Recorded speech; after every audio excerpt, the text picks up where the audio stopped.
আল্লাহ রাসূল সাল্লাল্লাহু আলাইহি ওয়াসাল্লাম যদি দুনিয়ার মধ্যে সব থেকে দামি মানুষ হয়, দামি ব্যক্তি হয়, রাসূল যদি মৃত্যু পর্যন্ত কবর, আখিরাত, জাহান্নামের ভয়ে যদি কান্না করতে করতে এমনকি মৃত্যুর আগ পর্যন্ত রাসূলের চোখে পানি ছিল, হায় জাহান্নাম থেকে, জাহান্নামের আযাব কতই না ভয়ঙ্কর, আল্লাহ কি যেন অবস্থা হয়ে যায়, রাসূলও কান্না করে গেছেন। রাসূলের পরে সবথেকে দামি ব্যক্তি ছিলেন সাহাবায়ে কেরামের মধ্যে রাসূলের বন্ধু আবু বকর রাদিয়াল্লাহু তাআলা আনহু। কে ছিলেন? আবু বকর রাদিয়াল্লাহু তাআলা আনহু। সাহাবায়ে কেরামদের মধ্যে রাসূলের পরে সবথেকে দামি ব্যক্তি ছিলেন আবু বকর রাদিয়াল্লাহু তাআলা আনহু। কেমন দামি আপনাদের কাছে একটু কারগুজারি বলি। আবু বকর রাদিয়াল্লাহু তাআলা আনহু এমন দামি মানুষ ছিলেন, হযরত ওমর রাদিয়াল্লাহু তাআলা আনহু একদিন বলতেছেন, ভাই আবু বকর, আমার জিন্দেগীর শুরু থেকে শেষ পর্যন্ত যত আমল করেছি, কি করেছি খুব খেয়াল, যত আমল করেছি, আমার ইবাদত আছে, আমি সব ইবাদত আপনাকে দিতে রাজি।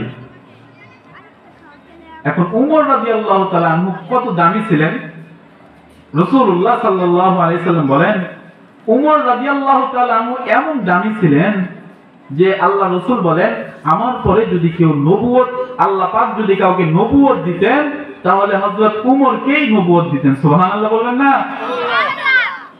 হযরত ওমর রাদিয়াল্লাহু তাআলা আনহুকে নবুয়ত, নবী হিসাবে আল্লাহ তাআলা দায়িত্ব দেওয়ার কথা বলছিলেন, কিন্তু আমাদের রাসূল শেষ নবী, খাতামুন নবিয়্যিন, আমাদের রাসূল কি নবী?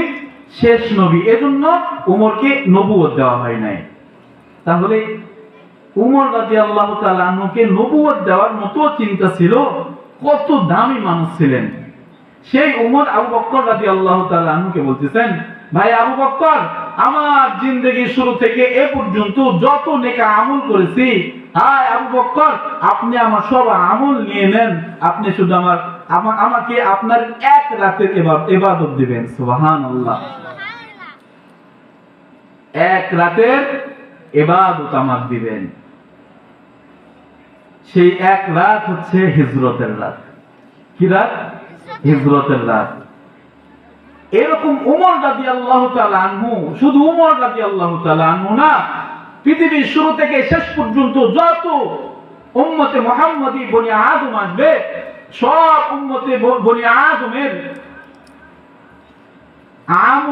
আমল নেক আমল এক পাল্লায় যদি রাখা হয়, আর আবু বকর রাদিয়াল্লাহু তাআলা আনহুর আমল এক পাল্লায়, ওই এক রাতের, হিজরতের রাতের আমল যদি এক পাল্লায় রাখা হয়, তাহলে সমস্ত দুনিয়ার মানুষের আমলের চাইতে আবু বকর রাদিয়াল্লাহু তাআলা আনহুর এক রাত হিজরতের রাতের আমলই বেশি হবে। সুবহানাল্লাহ।